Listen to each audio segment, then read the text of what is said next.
Welcome back to Fast Market, everyone. Kevin Hinks, Alex Coffey, now back.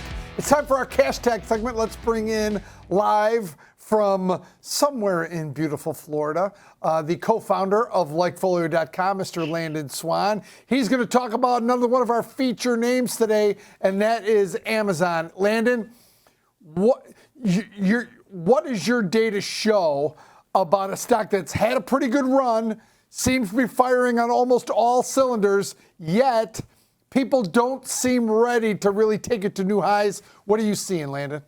Yeah, I mean, it's struggled, right, to get around, to hit 190 maybe 4 months ago and kind of had trouble there. It recently just popped up over that, but right back down. And then, of course, Microsoft's earnings, especially when they talked about their Azure product missing revenue and costing more than they expected, did not impact Amazon well, right? So they've sold off. Now they're back, as you can see, about 185 or so.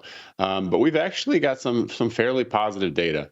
I mean, generally speaking, happiness is strong on Amazon. Web visits are strong, and consumer demand is strong. We've actually seen an increase in consumer demand, business demand for AWS and AI, which they talked about last quarter, showing significant increase in revenue, increases expenses as well. I think a lot of that's going to come from AI, AWS. That's a lot of people are looking to that as the key of the earnings report. And I think what's puts us as earnings traders in a bit of a unique position is that we've already got that Microsoft data coming in, right? So I think there's a little bit of an expectation that AWS is not going to be great. It's maybe, revenue might be down lower than expected. Expenses might be up because that's what happened with Microsoft.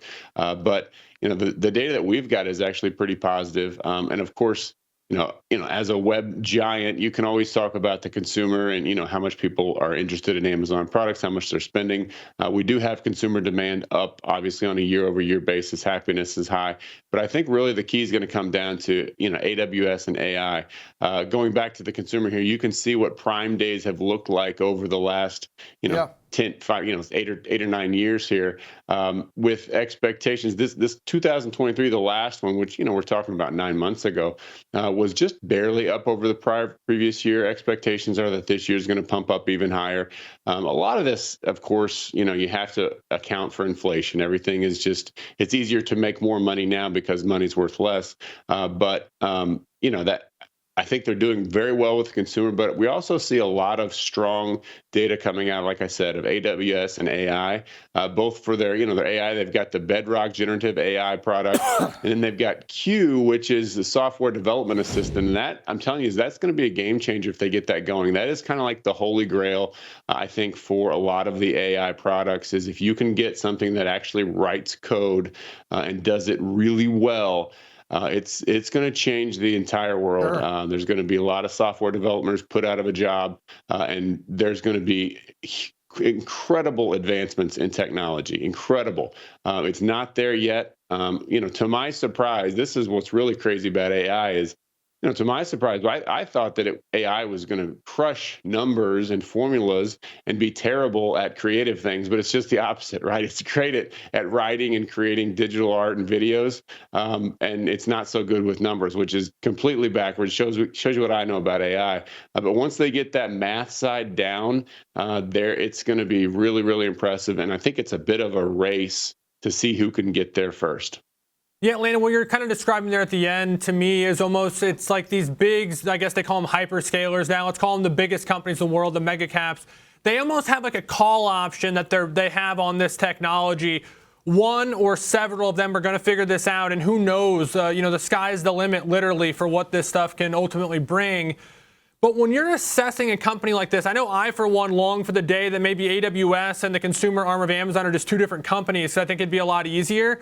But how does Likefolio, a company that looks for this edge in data, deal with the company that literally touches everything like Amazon, that seems so, well followed, hand in everything? Like, is it harder to find that edge when it's touching everything and everybody kind of knows about Amazon? Is it easier in the smaller companies that less eyes are on? It absolutely is much easier with the smaller companies that have basically one product. That's how we're able to call a lot of the great ones back in our day. Celsius, Crocs, OnCloud, those kind of products have been very easy home runs for us.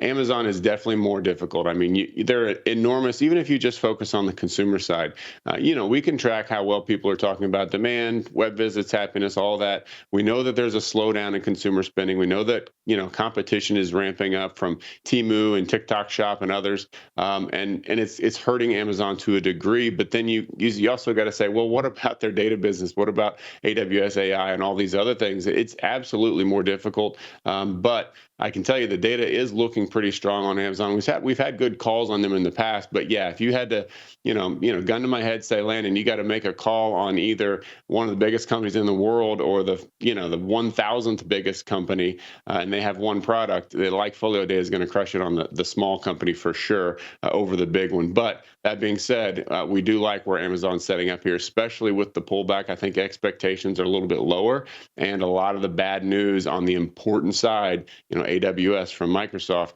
from the bad news from Microsoft is baked in on the AWS side going into this. So I think that expectations may be artificially low.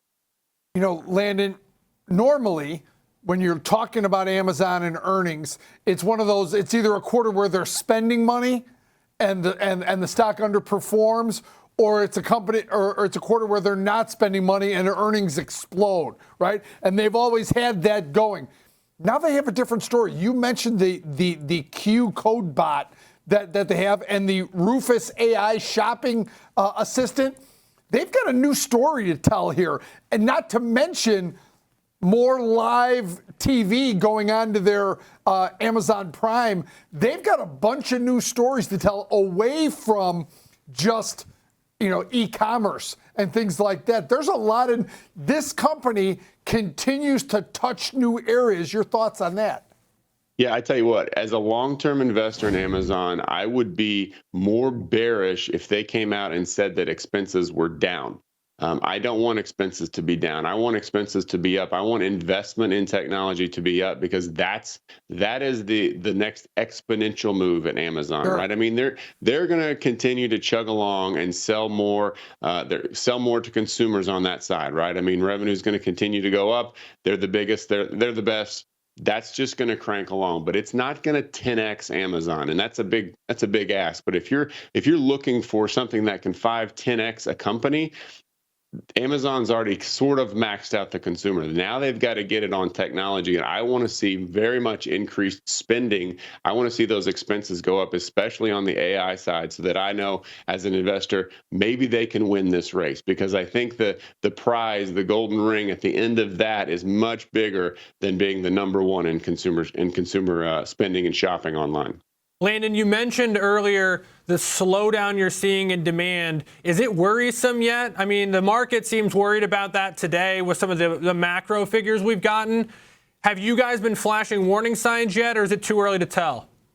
A little bit. I mean, last quarter the revenue was up 12.5%. This quarter, I think they're expected to be up 10.5%, 10.6, which would be the smallest increase in 5 quarters. And that's still a pretty strong number. So, we see some signs of that. And, I think there was recently a recent a court ruling that said that they're liable for third-party products sold on their platform. So that's going to impact things down the future. They can't just, let people sell junk on there. They got to stand behind everything.